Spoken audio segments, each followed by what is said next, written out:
കുറച്ച് ദിവസമായിട്ട് നല്ല മഴയല്ലേ, നല്ല കുളിര്, ഭയങ്കര സുഖമാണ് വീട്ടിലിരിക്കാൻ. അപ്പോൾ വൈകിട്ട് 4 മണി ആകുമ്പോൾ നമുക്ക് ചായയും, നല്ല ചൂട് ചായയും അതിനൊപ്പം കഴിക്കാൻ എന്തുകൊണ്ട് നല്ല രസമായിരിക്കും. എന്നിട്ട് നമുക്ക് പുറത്തേക്ക് നോക്കിയിരുന്ന് ജോൺസൺ മാഷിൻ്റെ സംഗീതവും ഈ ചായയും ലഘുവായിട്ടൊരു ഭക്ഷണമൊക്കെ ഉണ്ടെങ്കിൽ രസമാക്കാൻ പറ്റും.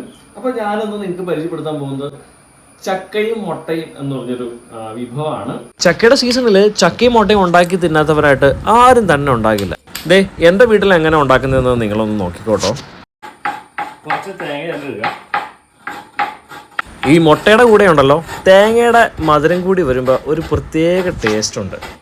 എരിവിന് വേണ്ടി മാത്രമല്ല വറ്റൽമുളക് ചേർക്കുന്നത്, കറിവേപ്പിലയും വറ്റൽമുളക് കൂടി ചേരുമ്പോൾ എണ്ണയിൽ അങ്ങനെ വഴണ്ട് വന്ന് ഈ ചക്കയും മുട്ടയുടെ കൂടെ കിടക്കുന്നതാണ് പ്രത്യേക ചേലാണ്. അങ്ങനെ നമ്മൾ പാത്രം അടുപ്പത്ത് വെച്ചു.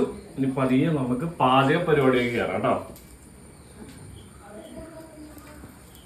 പൊണ്ടാട്ടിക്ക് ഏറ്റവും ഫേവററ്റ് സാധനമാണത്. നിങ്ങളുടെ ഫ്രീ ടൈമിൽ ഇതുപോലെ നിങ്ങൾ ഫുഡൊക്കെ ഉണ്ടാക്കി കഴിക്കാനുണ്ടോ? കാണുന്നവരെല്ലാവരും ഒന്ന് കമൻറ്റ് ചെയ്തേക്കണേ. അതിനുശേഷം നമ്മൾ വെളുത്തുള്ളി, സവാളയും ഈ കറിവേപ്പിലയും മുളകെല്ലാം ചേർത്തിടുവാണ്.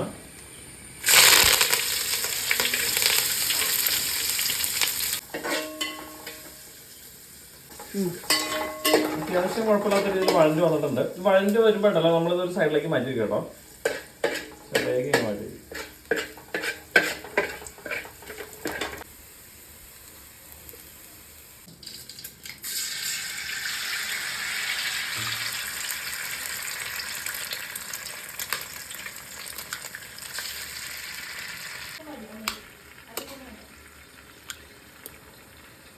നമ്മൾ ഉപ്പിട്ട് മുട്ടയ്ക്ക് ആവശ്യമായിട്ടുള്ള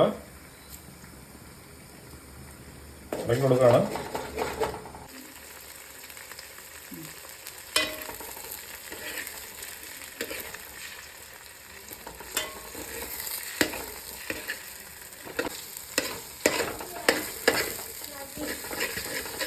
ഈ മുട്ട ചിക്കി എടുക്കുമ്പോൾ ചെറിയൊരു ബീഫിൻ്റെ പീസ് പോലെ നമ്മൾ ചിക്കി എടുക്കാൻ ശ്രമിക്കണം. പെട്ടെന്ന് തട്ടിക്കൂട്ടി ചിക്കരുത്. ഒന്ന് നമ്മൾ ഒഴിച്ചതിന് ശേഷം പതിയെ അതിങ്ങനെ സെറ്റായി വരുമ്പോൾ ഒന്നും ചെറിയതായിട്ടൊന്ന് മറിക്കുക. അങ്ങനെ മറിച്ച് വരുമ്പോഴത്തേക്കും ആ ഒരു പീസ് പോലെ നമുക്ക് കിട്ടും. ഇതിപ്പോൾ എനിക്ക് ഇഷ്ടമുള്ള ഇതുപോലെ ആയി. അപ്പോൾ അതൊന്ന് ഡ്രൈ ആക്കുക, മുട്ട ഒന്ന് ഡ്രൈ ആക്കുക. അത് നമ്മൾ സൈഡിൽ വെച്ചാൽ നമ്മൾ കൂട്ടി കഴിപ്പിക്കുക. ശേഷം നമ്മളൊരു ഇച്ചിരി കുരുമുളക് പൊടി ചേർത്ത് കൊടുക്കാം കേട്ടോ.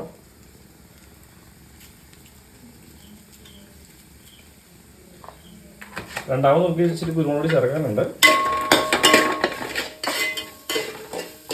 ഒന്ന് ഡ്രൈ ആയി വരണം കേട്ടോ. അതിനുശേഷം നമ്മൾ ഇത് ഗരം മസാല, ഇത് കാശ്മീരി ചില്ലി കേട്ടോ, ഒത്തിരി എരിവൊന്നുമില്ല. പിന്നെ അതുകൂടെ മഞ്ഞൾപ്പൊടി, മല്ലിപ്പൊടി നമ്മളതിലേക്ക് ചേർക്കുക.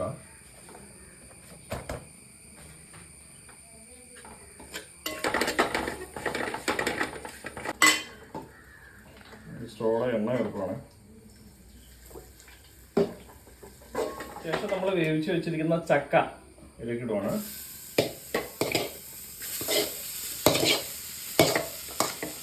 നമ്മൾ കൂട്ടിലേക്ക് കൊടുക്കാം.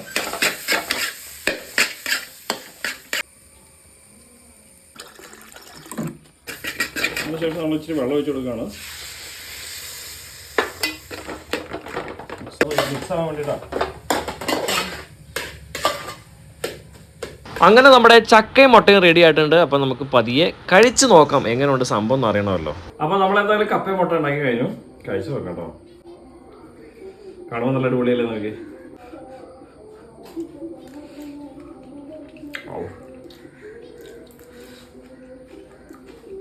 അടിപൊളി.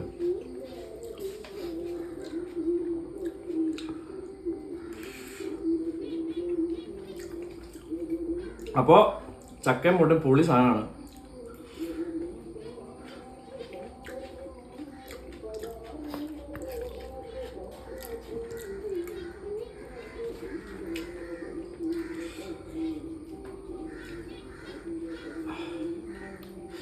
ആദ്യം നമ്മളണ്ട ആഹാ.